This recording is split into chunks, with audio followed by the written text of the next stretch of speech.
Now, ladies and gentlemen, before I introduce you to everyone, I just thought I'd just give you a little bit of an introduction. A lot of people have asked me the question, who are you? And how did you end up doing what you're doing? So I wanted to just quickly explain to you, it won't take long, small story on how it all began with me. So many years ago, I guess, let me go back even further, it helps that my father has a cellar full of Henschke Hill of Grace and Grange. So when I was even young, even like, 17, 18, whether it was a birthday or anniversary or whatever it was with the family thing, my father would always put a glass of wine in front of me, and even back then I didn't really have an appreciation of wine, but he would say to me, Martin, do you know what I've just poured you? Like, no. So yeah, it's a 1991 Henschke Hill of Grace. Do you know what that means? No. $600 bottle. Oh, okay, but have a sip of that. So, So it started that way, and slowly my palate developed, and I started to sort of get into the wine thing. Then one day I was at a friend's house and I said to my friend, I really want to do something with wine, but I don't know what, what can I do? And he said, why don't you open up a Facebook page, I thought, well, that's a good idea. And I thought, well, I don't know how to talk the wine talk, I was a little bit nervous, I didn't really have that vocabulary. I said, you know what, stuff it, I'm going to do it, and I'll just talk my way. Down to earth, how just a normal consumer would without all the fancy wine talk. So I set up a page called Top Australian Wines. I was taking photos of the labels and just writing about the wines. The number of fans grew to about 3,500 people, and then I had wineries contact me saying, Martin, would you mind if we sent you some wine for free? And can you just do a review on your wine on your Facebook page? Like, sure. I was like, this is great. It got to a point where I was receiving 30 bottles of wine a month.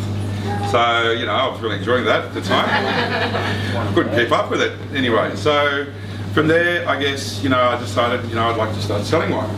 So I said, I'm going to do it. So I'm going to set up an e-commerce website, topaustralianwines.com.au. The website's still going strong now, but I invested a lot of money into it. I thought, great plans, I'm going to make a fortune, sell wines, it's going to be great. Set up the website and nothing.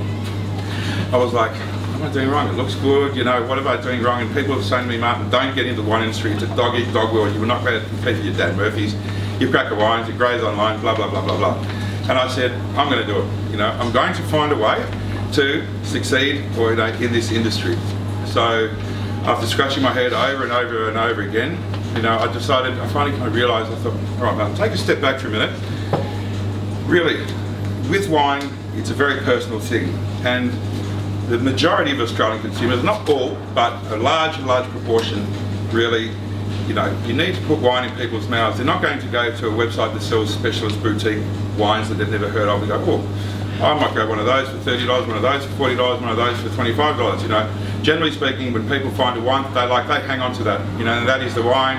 They're used to it. They know it's good. They like it. So I thought I need to get wine in people's mouths. How am I going to do that? I thought, as an online seller, as I am, I need to organise wine events. That's the only way. I thought, okay, well, let's do it. There was one little hurdle I had to overcome, ladies and gentlemen, and that was my fear of public speaking.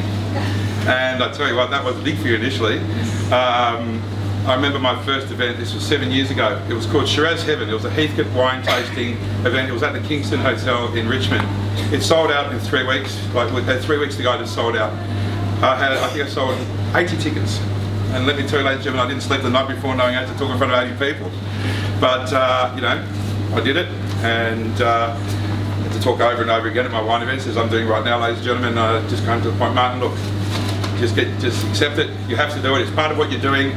You'll get used to it. So here I am talking in front of you, and I think I'm a little bit better these days.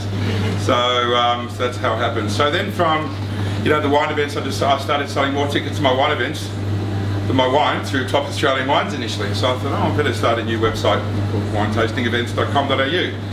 So hence now I have the two websites. The company is called Top Australian Wines Proprietary Limited, trading as Wine Tasting Events. So if you hear about any of those through the social media channels, they're both me.